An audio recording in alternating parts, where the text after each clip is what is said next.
Et si ton vrai rythme de parole n'était pas à réparer, mais à retrouver.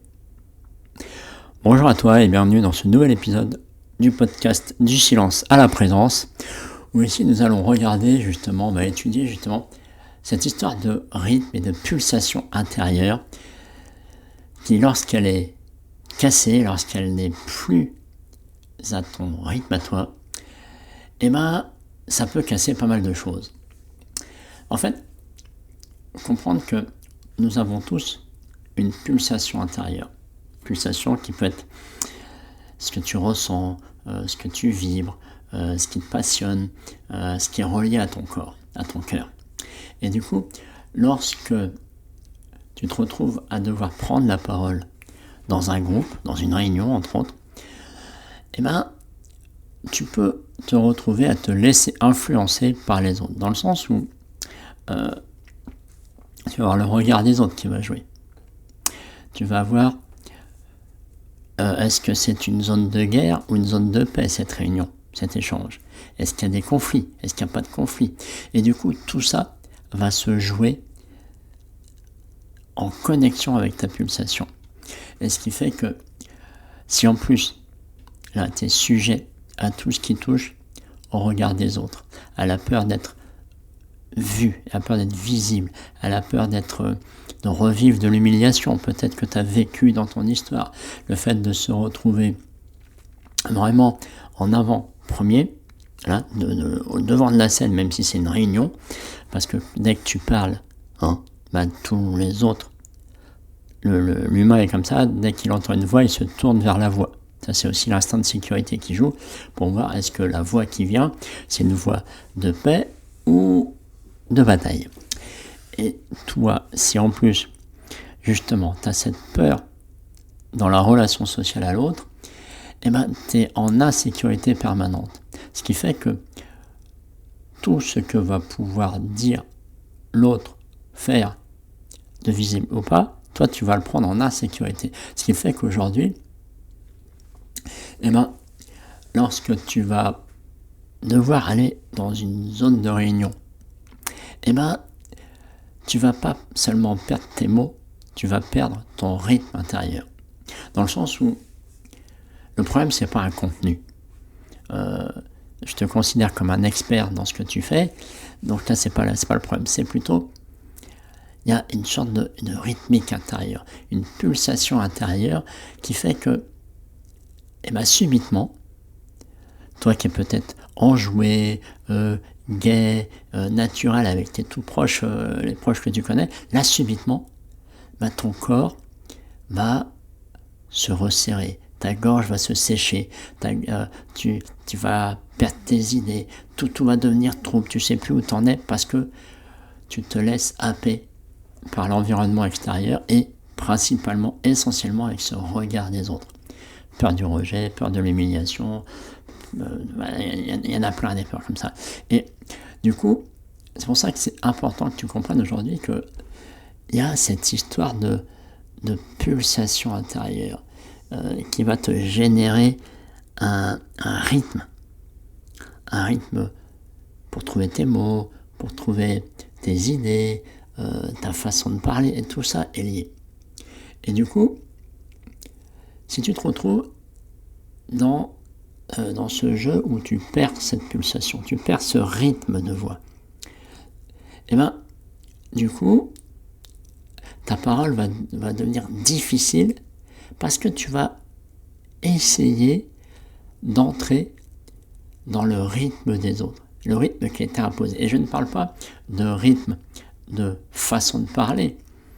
Je parle du fait que tu as été happé par cette insécurité latente, du fait de tous ces regards qui se tournent vers toi au moment où tu veux prendre la parole, au moment où tu te mets à parler, que tu réalises que les autres se regardent.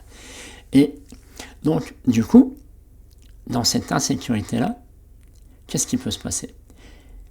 Et je disais justement que quand la parole devient difficile, elle devient difficile quand justement tu essayes de suivre le rythme des autres. Peut-être que dans la salle, tu sens qu'il y a une tension. déjà il y a la tienne que tu es en insécurité, mais si je sais pas, si c'est une négociation sur un projet, sur un échange où les gens, si ça peut être de l'attention gentille, hein, tu es simplement en désaccord avec les personnes avec qui tu es pour aller au restaurant, pour aller à une soirée, du coup, peut-être que tu vas être amené à parler plus vite que tu ne le parles d'habitude.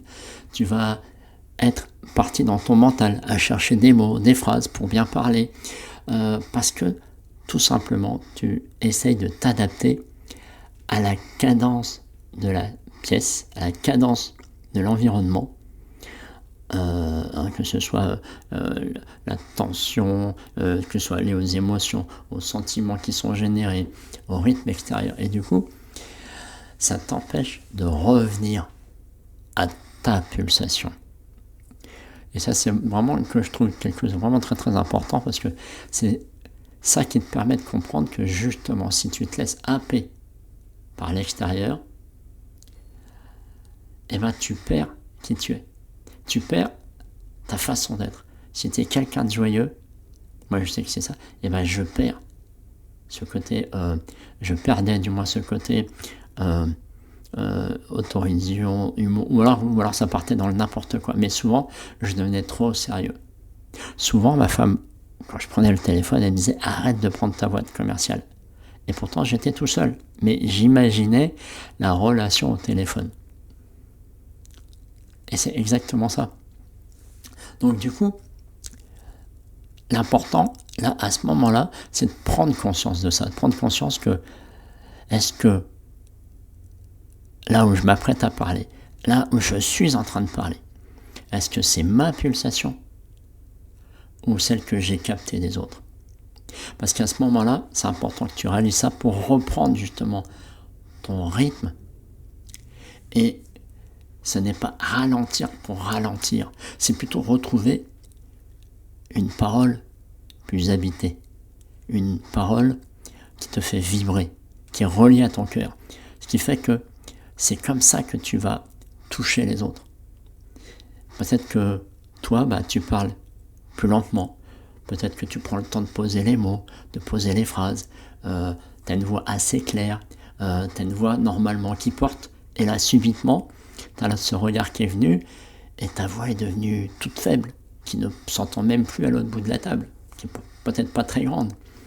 Et voilà, c'est retrouver ta voix naturelle. Peut-être que tu parles avec une voix très grave, et puis là, tu es parti dans les aigus, ou l'inverse. Et c'est pas toi. C'est parce que tu t'es laissé happer par une tension extérieure, et au lieu de revenir à toi, de revenir à qui tu es, en ralentissant. Ralentir, c'est s'arrêter, c'est respirer, c'est prendre conscience de ton corps, de prendre conscience, et c'est vraiment s'arrêter. Tu peux commencer une conversation, t'apercevoir que tu parles vite, que t'es plus là, t'es plus dans, et le dire, attends, je me pose, je respire. Ah oui, j'en étais où? Ah oui, j'en étais là. Alors, reprenons. Typiquement, dans les toutes premières conférences que j'ai faites, un de mes coachs m'avait dit ça. Il m'avait dit justement, si tu arrives en salle de conférence, de conférence, et que tu es stressé, soit tu le résous avant de rentrer sur scène, soit au moment où tu arrives, tu partages ce que tu ressens. C'est chaud ça. Mais ça fait tellement de bien, parce qu'une fois ça m'arrivait, j'étais stressé, j'avais mal dormi, je m'étais mis la pression pour une conférence, et je suis arrivé, j'ai regardé tout le monde et je leur ai dit « Waouh, je suis impressionné là, et je me retrouve stressé. » Et j'ai fait 2-3 respirations, et j'ai dit « Alors, reprenons.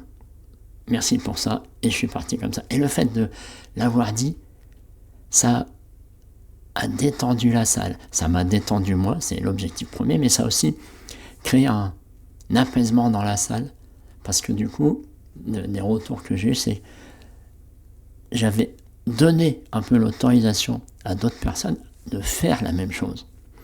Et l'idée, c'est pas forcément de devenir l'exemple, mais c'est de prendre conscience que si tu n'es plus dans ta pulsation, si tu n'es plus dans ton rythme à toi, quand tu vas commencer à parler, forcément, ça va être décalé. C'est ok pour toi? Donc je t'ordonne les 3 points essentiels de cet épisode. C'est vraiment que, donc, qu'est-ce qui fait qu'aujourd'hui, que ton rythme de parole n'est pas à réparer et à retrouver? Déjà, le premier point, c'est que on ne perd pas seulement ses mots, on perd son rythme intérieur, sa pulsation qui est là, qui est cette pulsation de vie, elle peut se dérégler parce que tu laisses les autres entrer à l'intérieur de toi, avec ses regards, etc. Le deuxième point, c'est que la parole devient difficile quand vraiment tu essayes de suivre les rythmes des autres. C'est inconscient, hein, mais souvent si tu n'es pas conscience de toi, si tu n'as pas une estime de toi et une confiance en toi assez forte, tu vas te laisser manipuler entre guillemets par les autres et tu vas vouloir parler comme les autres, être comme les autres, avoir la même cadence, avoir la même pulse. Et là, il faut dire stop, respirer et revenir à toi. Parce que ça va rejoindre le troisième point, justement, que pour retrouver ton rythme, ce n'est pas ralentir pour ralentir, c'est ralentir pour revenir à soi. D'accord? Donc, voilà, prends conscience de ça, et justement, j'ai une question pour toi pour terminer. C'est dans quelle situation sens-tu que tu quittes ton propre rythme pour suivre celui des autres? Je te la redonne, hein. Dans quelle situation sens-tu que tu quittes ton propre rythme pour suivre celui des autres? Allez, j'ai hâte d'écouter tes réponses. À bientôt pour le prochain épisode. Salut.